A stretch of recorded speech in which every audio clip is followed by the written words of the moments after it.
Housing Secretary Robert Jenrick has announced an extra £3.5 billion to help pay for the removal of flammable cladding from high-rise residential buildings in England. The money is on top of a £1.6 billion fund set up last year in response to the Grenfell Tower fire. Mr Jenrick also said owners of flats in lower-rise blocks would have access to... BBC News. Hello, this is Jerry Smith. The European Commission President has admitted that the EU is not where it wants to be on immunising people against the coronavirus. Ursula von der Leyen has been criticised for her handling of the process. Kevin Connolly reports. The EU's vaccination programme has become an important political test for the European Commission, which took over responsibility for the rollout from individual member states and has so far lagged behind the UK, the United States and Israel, among others. It's also become a critical test of the personal standing of Ursula von der Leyen. She has now acknowledged failings and admitted underestimating the difficulties of mass vaccine production. But this was not by any means a straightforward admission of failure. Ms von der Leyen said it was right for the EU to have acted together rather than competing as individual nation-states. A World Health Organization expert looking into the coronavirus has criticized US intelligence on the origins of the disease. Here's Michael Bristow. Peter Daszak was part of a WHO team that's just completed an investigation in the Chinese city of Wuhan into the source of the virus. These experts concluded that the pandemic had not started with a leak from a Chinese laboratory, as some have claimed. Responding to that finding, a US official questioned whether China had fully cooperated with the WHO team in Wuhan. Mr. Daszak hit back, saying US intelligence had been frankly wrong on many occasions.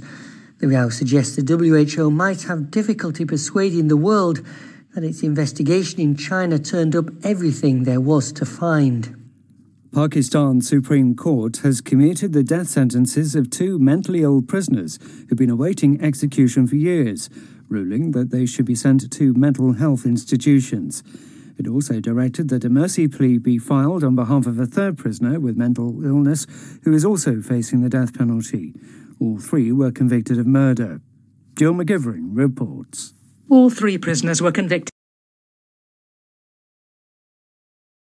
When we made our new McDonald's, we're investigating a suspicious device left there. Dallas Mavericks owner Mark Cuban said Tuesday he decided before the season began not to play the national anthem before the team's home games. Cuban didn't elaborate on his decision not to play the anthem, but did say nobody had noticed. USA Radio News. What was that strange light up in the sky in South Florida Tuesday night? USA Radio News' John Clemens reports. It was only a test of a Trident ballistic missile that got all those people stirred up on Tuesday. But over the next several months, we're going to be hearing a lot about anomalous aerial vehicles.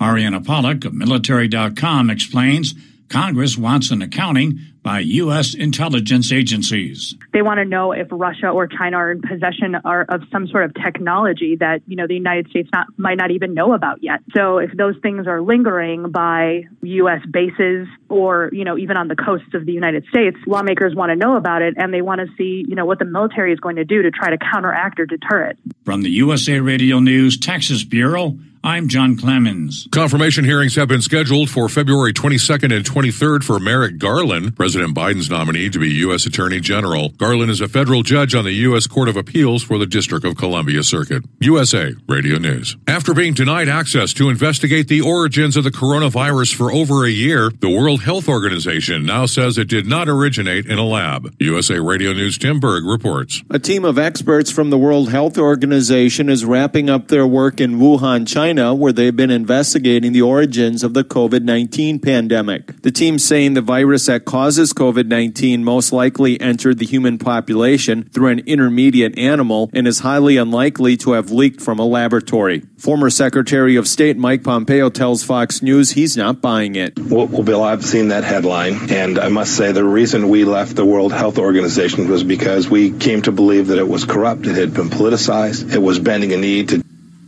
Live from NPR News, I'm Corva Coleman. The Senate impeachment trial of former President Donald Trump continues today. NPR's Jen Newman says the trial will likely extend into the weekend. Democratic impeachment managers and Trump's defense lawyers will each get up to 16 hours over 2 days to present their cases. That'll be followed by questions, arguments, and votes on whether to consider motions to subpoena witnesses and documents.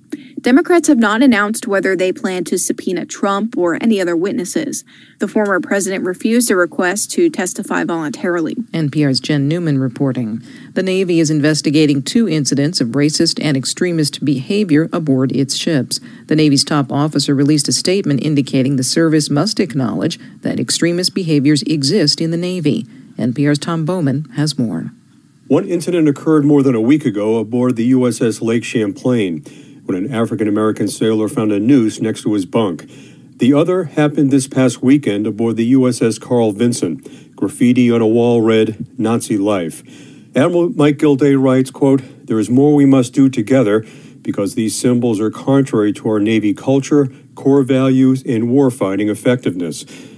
The incidents come as Defense Secretary Lloyd Austin has ordered a one-day training stand-down for the entire military over the next 2 months to discuss extremist behavior and ways to deal with the problem. That stand-down was spurred by the riot at the U.S. Capitol and the military members and veterans who are under investigation for taking part. Tom Bowman, NPR News. The Chicago Teachers Union has ratified an agreement with the city school district. It will reopen schools and allow some in-person learning. From member station WBEZ, staff are vaccinated. For NPR News, I'm Sarah Karp in Chicago. A former Obama administration official has been elected to serve as the chair of suspended news coverage, and the websites of the country's leading news organizations are blank today. NPR's Rob Schmitz reports they're protesting a new advertising tax they say undermines freedom of the press.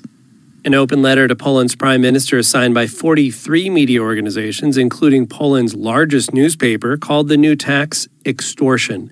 A new tax on business advertising revenue is being rushed through Parliament. The ruling right-wing Nationalist Party, Law and Justice, insists the tax is a way to repair public finances strained by the pandemic. News organizations call it unfair, saying it takes money from their operating budgets and chips away at freedom of the press. Since Law and Justice was voted into power 6 years ago, it has taken over the country's largest public broadcaster and is calling for greater control over independent media, complaining that many organizations are foreign-owned. Rob Schmitz, NPR News, Berlin. Haiti's embattled president Jovenel Moïse has forcibly retired 3 members of Haiti's Supreme Court he considered a threat to his rule. Haitian opposition leaders want Moïse to step down and allow for elections. He's been ruling by decree. I'm Corva Coleman, NPR News.